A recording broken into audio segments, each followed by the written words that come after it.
You're watching another episode of 10 Minutes with the Missionary. Thank you so much for watching. My name is Jim. My wife Yui and I are serving God here in Bangkok, Thailand. I originally was in China for 19 years, was forced out by the National Security Bureau after an investigation into the church that I helped plant there.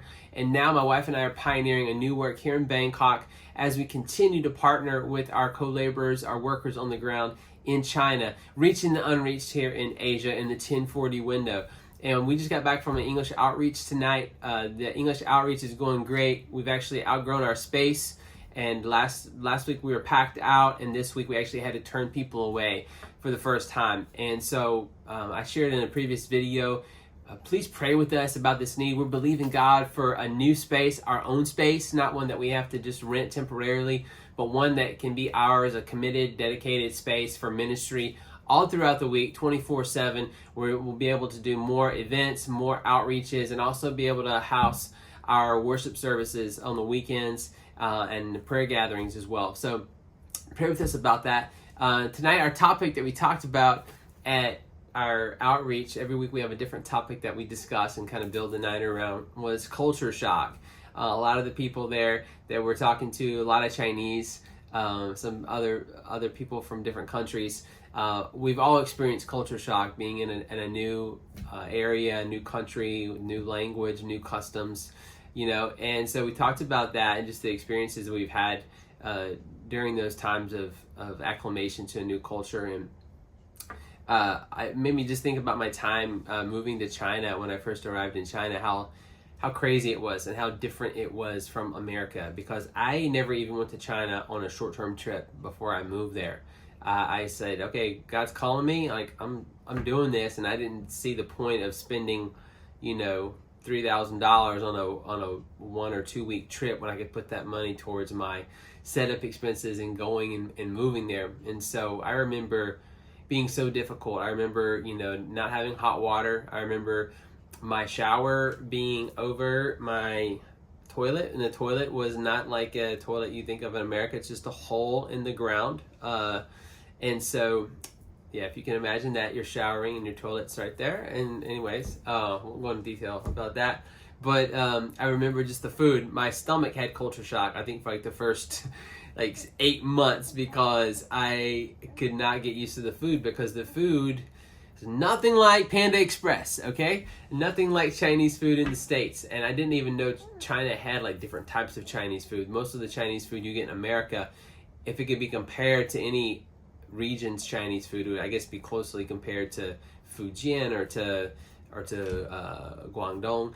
But the food there is very bland, and the area that I moved to in China, the food is very spicy and very strange. I still remember the first meal I ate getting off the plane was this specialty from the province that I lived in, Yunnan province. It was called over the bridge noodles, okay? 过桥米线. And they bring you this big pot of broth out, and then all these raw ingredients. And no one told us, like, okay, once you put the raw ingredients inside the broth is actually like really, really, really hot. It's not boiling or anything, because there's a layer of oil on the top of the broth that keeps all the heat inside. But when you put the ingredients in, it cooks it. Okay, but no one told us that. So I'm just seeing, like, at the time I didn't even eat sushi. I love sushi now, but at the time, this is like, whoa, this is like Fear Factor or something, if you remember that show. I'm seeing all this raw stuff, and I'm like, I'm gonna put this in the bowl, and then I'm gonna eat it. I'm like thinking I'm gonna lose a lot of weight here, But actually, I ended up loving the dish. Like later, after I got used to it and acclimated to it and acquired a taste for it, it was really, really good. But yeah, no one explained it to me, But I just remember so many different things with culture shock. I remember getting on the plane in the LA airport, my first flight to China. It was a China Southern flight flying to Guangzhou. And I remember the lady, over the loudspeaker telling everybody we're about to board. And I think I was the only, me and the people that I was flying with, the other student, I think we were the only Americans on the whole flight. I think it was all Chinese pretty much. And I just remember when she said, okay, we're about to board, all the Chinese just rushed up to the front, and no line. She's like, line up. And then she was I think telling people to line up for 30 minutes. And finally, people started sort of forming a line, but it was just culture shock, It's this is not wrong, just different. Okay, that's what you tell yourself when you encounter behaviors, encounter things from different cultures that may be a lot different from the way that you're used to doing things in your own culture. But anyway, decided to tell myself, yeah, not wrong, just different.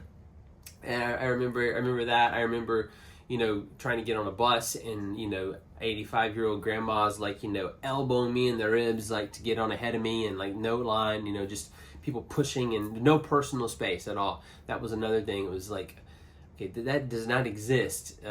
It's more of a concept now in China, as China has gotten more modern.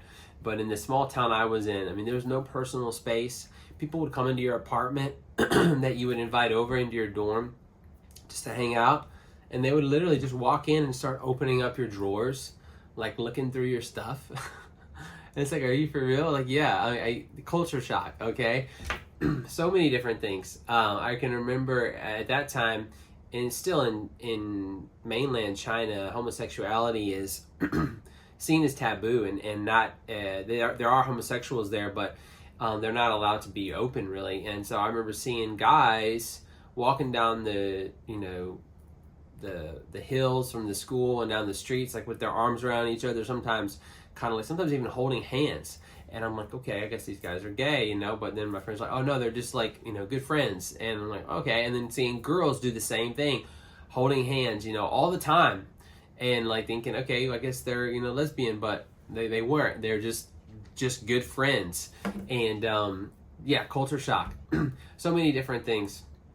And that was a time where I really had to bring that frustration and the annoyance and all that uncomfortable feeling that you have, the unfamiliarity, all that before the Lord, and ask, like, help, like, this is like more than I can handle. I'm not used to this, everything. And then the culture shock of trying to communicate in a language where all the sounds sound completely different from anything that you've ever said or ever heard, and you're spending time in language class, months just trying to, move your lips and your tongue in this position that it's never been used before, and trying to make these sounds and trying to ask where the bathroom is, something should be so simple, but so difficult, not being understood. And then the problem of the Mandarin that we're learning in class is different from the dialect that the taxi drivers and people outside are speaking. So that's another aspect. So many things, like, to get used to, and then just the way people dealt with each other. No one really said thank you, and people would bump you, and in Chinese culture, it's like no need to say sorry. And American culture, it's like, if you breathe on someone, you're supposed to say sorry. But just so many different things that caused culture shock to be so real to me during that time. And but I stayed through it. That you go through 4 phases of culture shock if you're thinking about going out and doing missions and leaving America, or wherever you're watching this from, entering another culture for the sake of the gospel.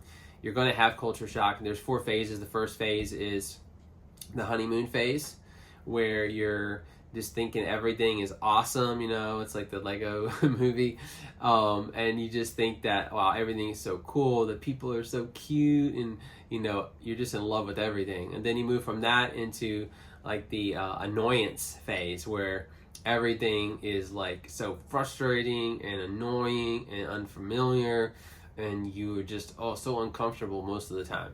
And then once you get through that, you start to move to the adaptation phase, where you start to get used to things, and it's not that bad anymore. And then finally you're moving to the acceptance phase, where you have made it through, and now you are accustomed to living in that culture. And sometimes even like when I would go back to the States, I would have kind of reverse culture shock, because different things. When I think about cross-cultural ministry, I think Jesus is like the perfect example, because he left his culture, he left heaven for us. And wow, can you imagine the culture shock that he must have experienced? I mean, everything in heaven is perfect. You have angels worshiping you 24/7. You have perfect intimacy with the Father. and you come down to this earth, and you have people that literally, he tells them the same thing for 3 years and they just cannot get it, right?